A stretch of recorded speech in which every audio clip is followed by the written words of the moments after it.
киберпартизаны Беларуси представляют. Операция пекла. Ферма ботов. Тайный проект Роскомнадзора.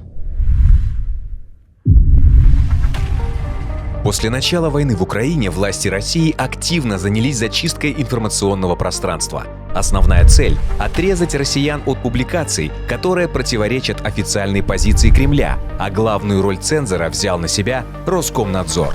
Именно стараниями его сотрудников с начала 2022 года по политическим мотивам заведены сотни уголовных и административных дел, а почти все независимые СМИ в России были вынуждены прекратить свою деятельность. Однако в амбициозных планах цензоров не только жестоко подавлять инакомыслие, но и управлять мнением людей. В настоящее время Роскомнадзор разрабатывает с этой целью несколько автоматизированных систем. Среди них проект по автоматическому созданию ботов, так называемая бот-ферма. По планам специалистов Роскомнадзора, эти боты должны проникать в различные сообщества россиян, белорусов, украинцев, затем создавать в них группы влияния, которые будут транслировать определенные идеи и настроения, в том числе создавать эффект довольного политикой Кремля большинства.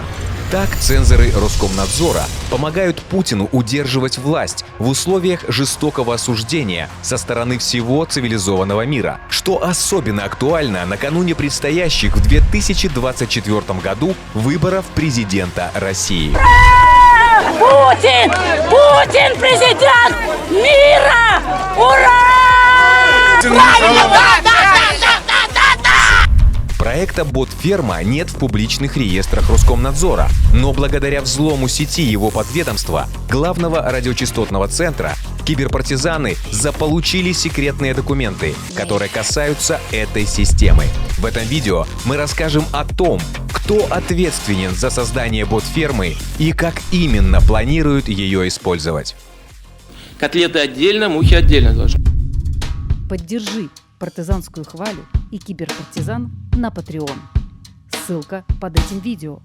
Стань партизаном. Сотрудники главного радиочастотного центра начали разрабатывать ферму ботов летом 2022 года. Окончание работ запланировано на май 2023 года. В одном из документов проекта указано, что бот-ферма нужна для следующих целей: создание персональных аккаунтов для личного пользования, создание групп влияния. Команда проекта состоит в основном из аналитиков и разработчиков, а его руководителем значится Владислав Дмитриевич Ковалев, заместитель начальника управления внутренних проектов. В реализации также принимает участие ООО «Необит». Эта компания занимается разработкой и других автоматизированных систем для цензуры в русскоязычном интернете. Ее технический директор Москвин Дмитрий Андреевич входит в экспертный совет главного радиочастотного центра Роскомнадзора по искусственному интеллекту и принимает в нем активное участие. По замыслу Роскомнадзора ферма ботов позволит создавать множество аккаунтов, которые внешне выглядят как учетные записи настоящих людей, проникать с их помощью в открытые и закрытые интернет-сообщества, чтобы находить в них опасные с точки зрения цензоров материалы, распространять определенные публикации, идеи, настроения. Причем автоматизация позволит делать такие фальшивые учетные записи уникальными.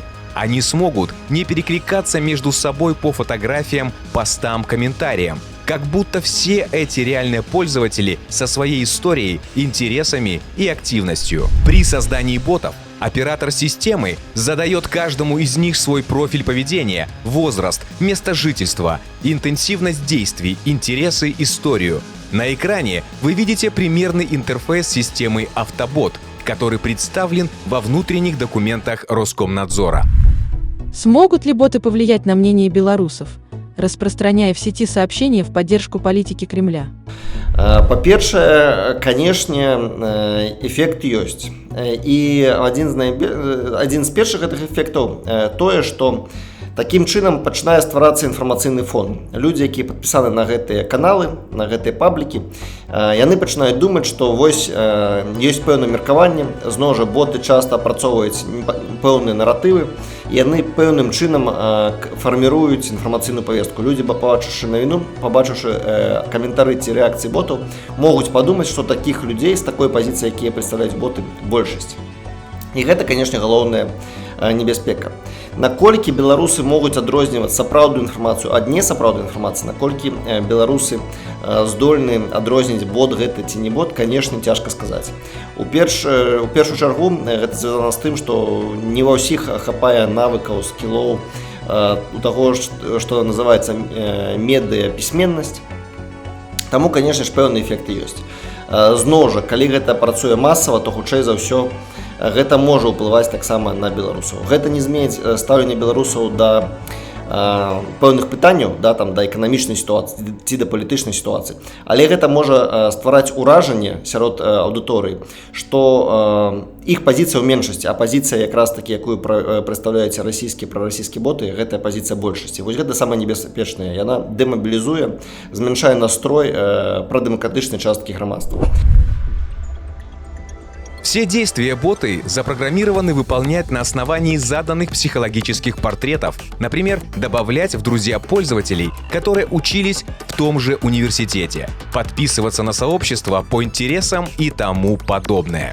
Оператор задает только первоначальные настройки, а затем боты функционируют в соцсетях и мессенджерах автономно. Они могут добавлять и удалять фотографии, аудиозаписи, писать посты, менять статусы, ставить лайки и даже писать личные сообщения другим пользователям. При этом оператор в любой момент может управлять их поведением, менять настройки и давать определенные задания. Все это можно делать как с конкретным ботом, так и сразу с целыми группами. Список социальных сетей и мессенджеров, в которые планируют запустить ферму ботов, вы видите на экране. Среди них ВКонтакте, Одноклассники, Живой журнал, YouTube, TikTok, Facebook, Instagram, Twitter, Telegram. Другими словами, это все площадки, популярные в России, Беларуси и Украине. На данный момент для тех или иных целей планируется создавать от 20 до 100 ботов. Однако в паспорте проекта указано, что количество ботов может быть не ограничено и масштабироваться в зависимости от задач. Насколько эффективно распространение определенных идей через бот-аккаунты, которые выглядят и общаются как люди? Использование бот-аккаунтов, которые будут выглядеть как люди, то есть пройдут тест Тьюринга, в принципе, вполне эффективно. Мы можем сказать, что и сегодня очень часто тролли, которые работают по определенной методичке, выглядят не как люди, потому что можно заметить некоторую механистичность. У искусственного интеллекта нет такой обязательности, вот такой исследования методички, они могут быть более свободны играть, потому что они могут проработать больше вариантов, и они не устают, в отличие от обычных людей. Поэтому, в отличие от обычных людей, они могут выглядеть более людьми, чем люди. И чат GPT, который сейчас очень популярен, он, в принципе, показывает, что иногда он пишет очень неплохо. И социологи показывают, что значительная часть новостей люди получают от знакомых. Это может быть коммуникация как вживую, так это может быть коммуникация и в социальных сетях и мессенджерах. И вот в этом случае как раз искусственный интеллект может подмешивать свои нарративы, свои новости, прикидываясь таким не вполне себе воображаемым, а даже настоящим другом. Как же соцсети пропустят армию ботов Роскомнадзора?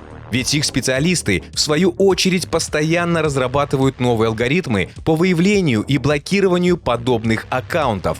Поэтому при регистрации новой учетной записи нам нередко приходится оставлять номер телефона или электронную почту, вводить проверочные коды и капчу. Чтобы обойти эти приемы, в Роскомнадзоре собираются использовать систему, которая автоматически подбирает ботам разные IP-адреса, виртуальные номера телефонов, одноразовые электронные почты, уникальные отпечатки браузера и даже вводит коды подтверждения.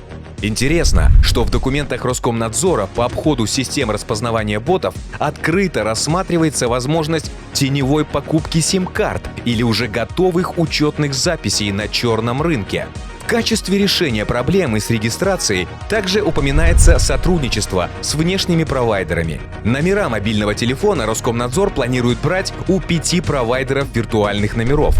Для регистрации через электронную почту поддерживается работа с несколькими сервисами одноразовой почты, а также реализована автоматическая регистрация аккаунтов на почтовых сайтах. Кроме того, налажена работа еще с несколькими сервисами, которые помогают автоматически проходить капчу и обеспечивать каждому боту персональный IP-адрес. К сожалению, названия этих сервисов в документации не приводятся.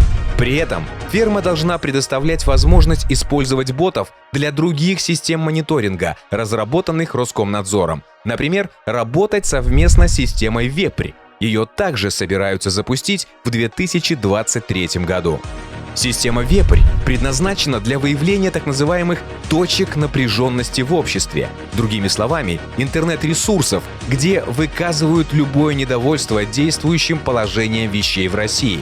Система должна фиксировать тексты с критикой и прогнозировать, в какой степени распространяется негатив, чтобы власти могли загасить недовольство еще на начальных стадиях. Можно предположить, что бот-ферма в данном случае необходима, чтобы выявлять критику даже в закрытых сообществах, а также создавать эффект довольного большинства, чтобы критикующие меньше чувствовали поддержки в своих высказываниях. В будущем мы подробнее расскажем о работе системы Вепрь, а также о том, как отличить бота от реального человека. Следите за обновлениями на каналах Киберпартизан в Telegram.